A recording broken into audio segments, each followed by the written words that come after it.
स्वागत है आप सभी का हमारे YouTube चैनल स्टोरी ग्रुप पर।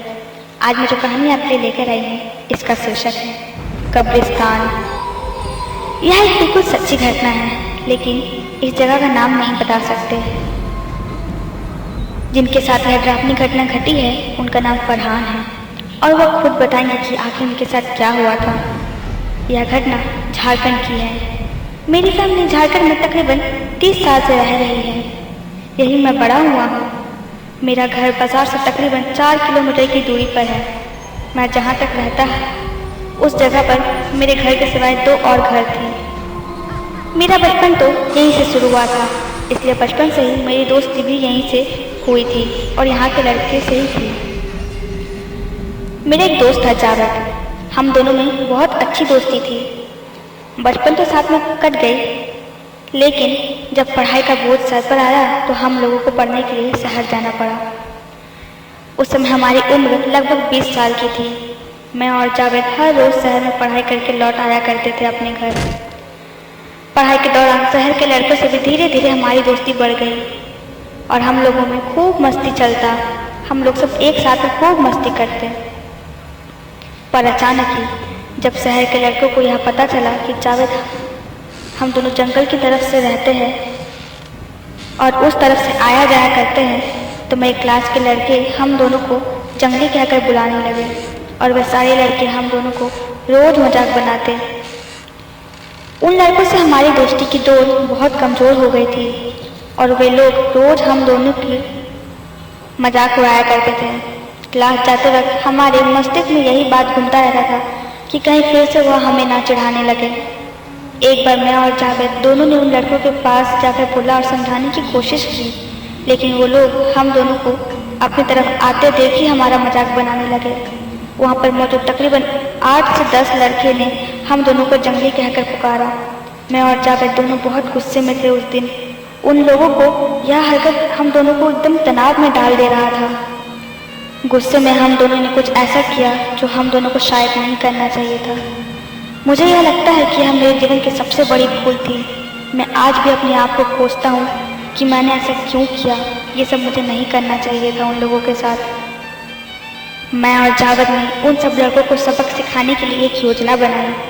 हम दोनों जब उस दिन क्लास गए तो फिर वहाँ सारे लड़के हमें जंगली कहकर पुकारने लगे, लेकिन फिर भी हम दोनों एकदम चुपचाप वहाँ बैठे रहे। तो उन्हीं के बीच में से एक लड़का निकल कर बोला, अरे चुप क्यों हो? जंगल में कुछ फल नहीं लाए खाने के लिए? और यह कहकर वह जोर जोर से ठहाका मारकर हंसने लगे हम दोनों के ऊपर। अंदर से हम दोनों को बहुत गुस्सा आ रहा था, लेकिन हम दोनों उस समय कुछ नहीं बोले। उन सारे लड़कों के बीच केवल 3 लड़के थे जो हम दोनों की काफ़ी खिल्ली उड़ाया करते थे, जिसमें से एक नाम रवि, दूसरे का नाम अंकित और तीसरे का नाम राजीव था, जिसने हमें बदला लेना था।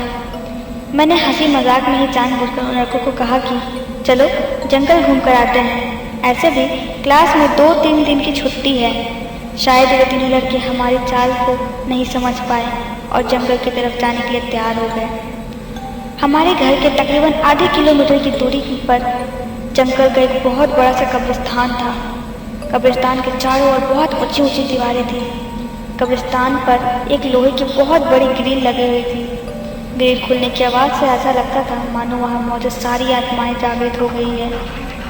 कब्र पर गिरे सूखे पत्तों के सरसराहट की आवाज़ कानों को एकदम डरावनी लगती थी। घने जंगलों के बीचों बीच स्थित यह कब्रिस्तान के चारों ओर बड़े बड़े पेड़ जो दिखने में बहुत भावुक डरावने लगते थे।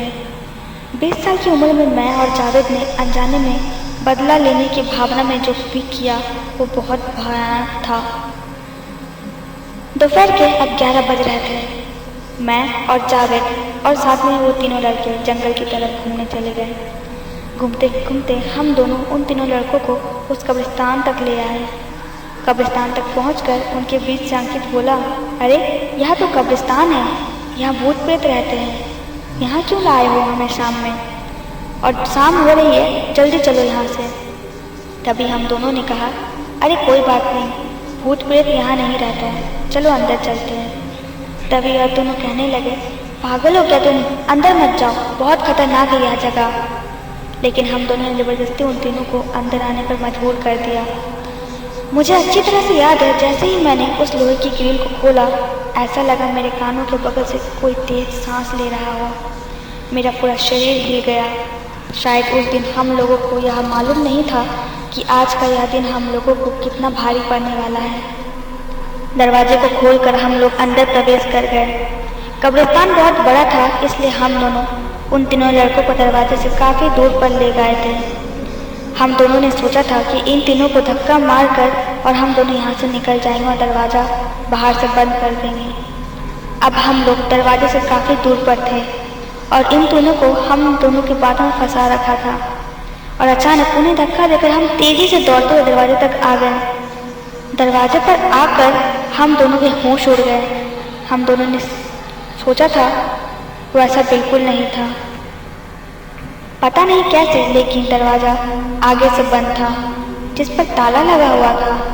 यह देखकर डर के मारे हमारी हालत ख़राब हो गई। हम दोनों ने काफ़ी मशक्क़त से दरवाज़ा खोलने की कोशिश की, लेकिन वह नहीं खुला और थोड़ी ही देर में वे तीनों भी हमारे करीब आ पहुँचे। वो बहुत गुस्से में दिखाई दे रहे थे। वे तीनों पहुँचकर हम दोनों के ऊपर हमला कर दिए। हमारे बीच काफ़ी देर तक झड़प हुई। फिर हम दोनों ने कहा, जो हुआ सो हुआ, अब यह बताओ कि यहाँ से निकलना कैसे है। रात भी हो चुकी है। सबसे बड़ी बात यह है, दरवाज़ा तो हम लोगों ने खुला रखा था, तो फिर दरवाज़ा का ताला किसने लगाया आगे से। हम सब काफ़ी डरे हुए थे। धीरे धीरे रात और गहरी होती जा रही थी। वैसे वैसे हमारा डर भी और बढ़ता जा रहा था। इतने ऊंचे ऊंचे दीवार को नहीं पार कर सकते थे हम। अचानक हम सबकी नज़र एक कब्र पर पड़ी, जिसे देखकर हमारी आंखें फटी की फटी रह गई। अपनी आंखों से देखा था हमने, 2 कब्रें थे सामने, जिस पर एक औरत सफ़ेद लिबास में लेटी हुई थी। यह देखकर हम सबका डर से इतना बुरा हाल था कि हम लोग वहीं गिर गए। अचानक हम लोगों के नाक से खून निकलने लगा और अचानक हम लोग सब बेहोश हो गए। जब आँख खुली तो सुबह हो चुकी थी। हमने देखा कि बहुत सारे लोग जमा हैं वहाँ पर। हमारे माता पिता भी वहीं थे और गांव के लोग भी। उन तीनों लड़कों के माता पिता भी वहाँ आ चुके थे और उन तीनों को लेकर अपने अपने साथ चले गए। मैं और जावेद अपने अपने घर चले गए थे। बहुत दिन तक मैं और जावेद इसी बात की चर्चा करते रहे कि आखिर वह चीज़ क्या थी जो कब्रिस्तान में सोई थी। क्या वह चुड़ैल थी? कब्रिस्तान से लौटने के बाद कई दिन तक सपने में वही सब दिखता रहा। अब मेरी उम्र 50 वर्ष हो चुकी है, लेकिन आज भी कभी कभी वह सपना आता रहता है। बाद में दोनों लड़के और हम दोनों का एक प्रॉब्लम हो गई। आँख पर धुंधलापन सा छा गया। तो दोस्तों, ये थी आज की हमारी कहानी। उम्मीद है आप लोगों को अच्छी लगी होगी। ऐसे ही लेटेस्ट स्टोरी अपडेट्स पाने के लिए इस कहानी को लाइक और शेयर ज़रूर करें और हमारी कहानी आपको कैसी लगी कमेंट सेक्शन में बताएं और हमारे चैनल को सब्सक्राइब कर बेल आइकन दबाना बिल्कुल ना भूलें।